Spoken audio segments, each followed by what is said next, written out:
요한복음 21장 15절부터 24절까지 봉독하겠습니다.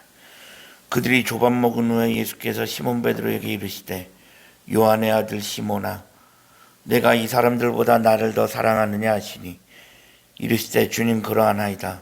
내가 주님을 사랑하는 줄 주님께서 아시나이다. 이르시되 내 어린 양을 먹이라 하시고 또 두 번째 이르시되 요한의 아들 시몬아 내가 나를 사랑하느냐 하시니 이르되 주님 그러하나이다. 내가 주님을 사랑하는 줄 주님께서 아시나이다. 이르시되 내 양을 치라 하시고 세 번째 이르시되 요한의 아들 시몬아 내가 나를 사랑하느냐 하시니 주께서 세 번째 내가 나를 사랑하느냐 하심으로 베드로가 근심하여 이르되 주님 모든 것을 아시오매 내가 주님을 사랑하는 줄을 주님께서 아시나이다.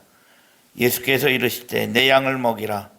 내가 진실로 진실로 내게 이르노니 내가 젊어서는 스스로 띠띠고 원하는 곳으로 다녔거니와 늙어서는 내 팔을 벌리리니 남이 내게 띠띠우고 원하지 않는 곳으로 데려가리라.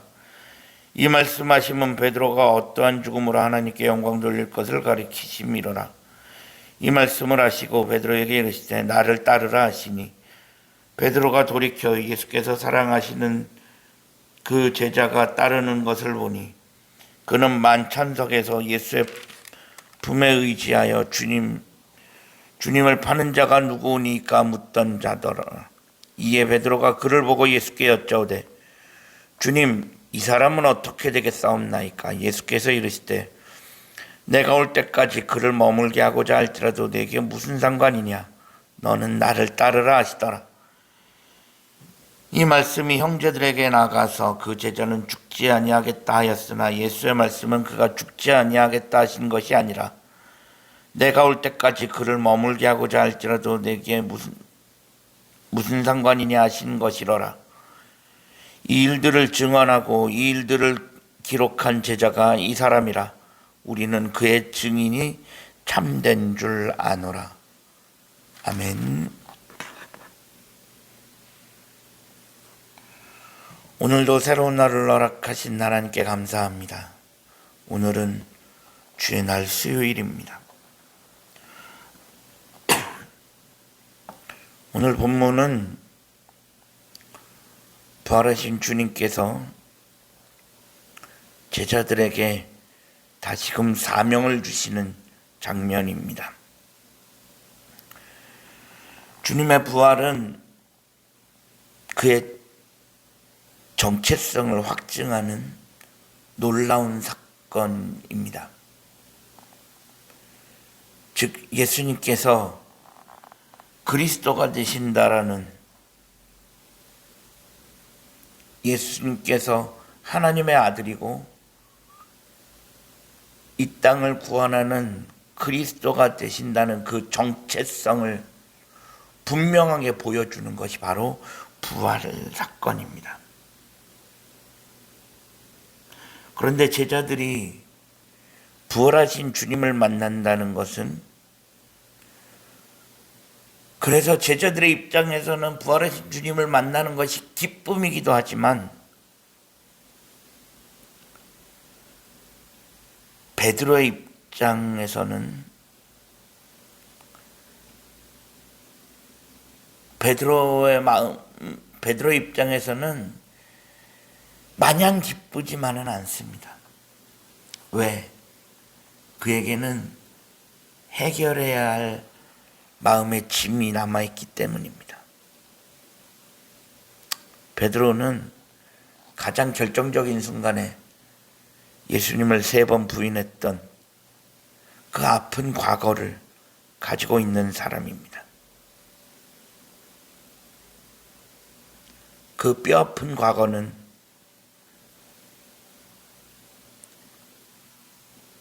그가 해결해야 하는 문제일 수 있습니다.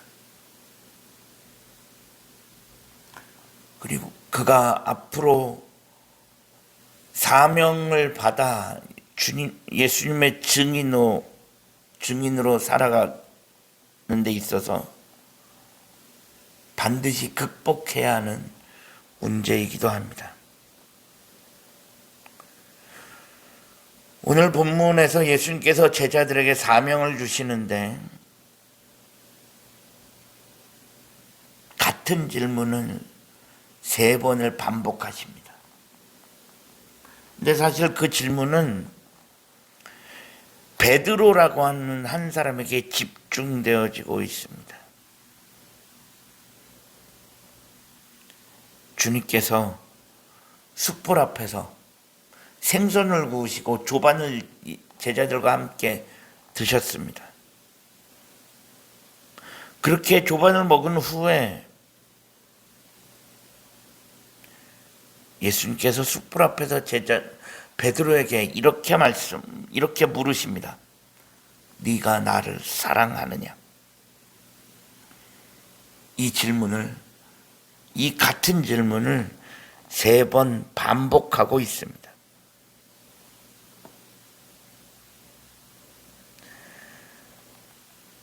어떻게 보면 베드로가 주님을 3번 부인했던 것처럼 어떻게 보면 예수님께서 지금 3번 반복하십니다. 네가 나를 사랑하느냐? 내가 나를 사랑하느냐? 같은 질문을 3번 반복하십니다. 베드로는 내가 주님을 사랑하는 줄 주님께서 아십니다. 라고 대답합니다. 그런데 본문 17절에 보면 예수님께서 3번째 마지막으로 내가 나를 사랑하느냐 물으시니까 베드로가 근심했다라고 본문은 이야기하고 있습니다. 베드로는 왜 갑자기 마지막에 3번째 가서 왜 근심했을까? 베드로는 자신의 그 뼈아픈 과거가 떠올랐을 수 있습니다.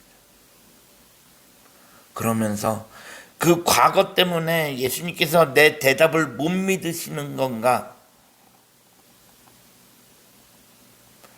그런 생각을 했을 수 있습니다.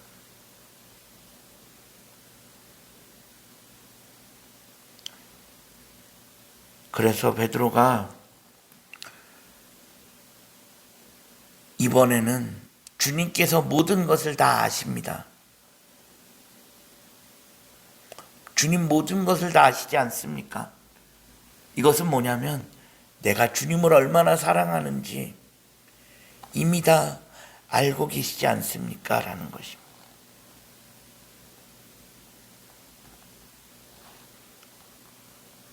주님께서는 이런 베드로의 대답 이후에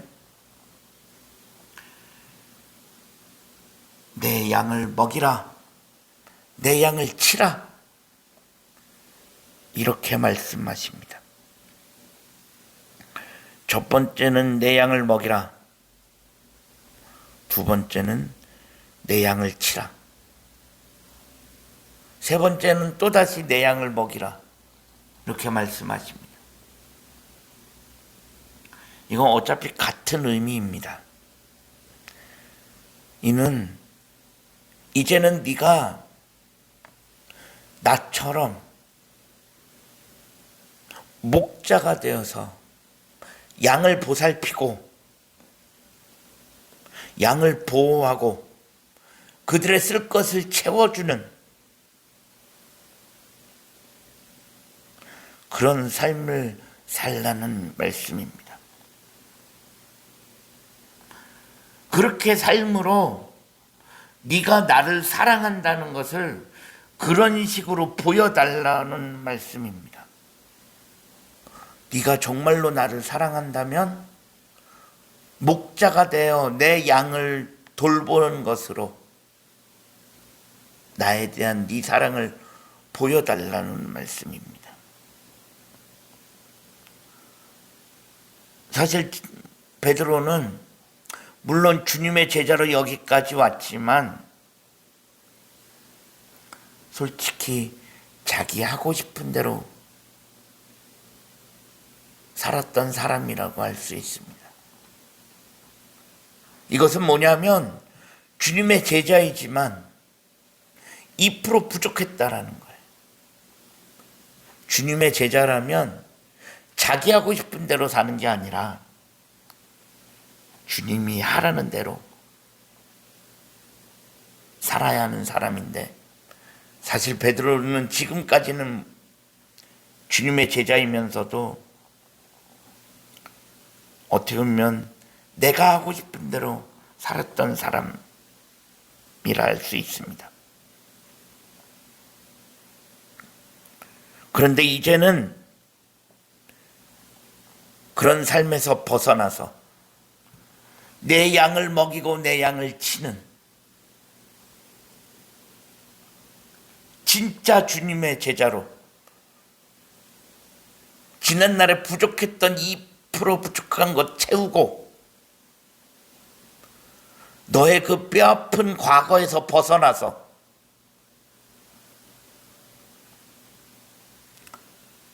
진짜 주님 뜻대로 살라는 말씀입니다.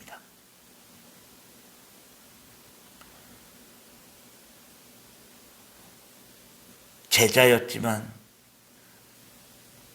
자기가 하고 싶은 대로 살았던 그런 과거에서 벗어나서 진짜 주님 뜻대로 살기를 원하시는 것입니다. 여기서 주님 뜻대로 산다는 건 결국 주님의 사랑을 실천하며 사는 것입니다. 그래서 그 이후에 사도행전에서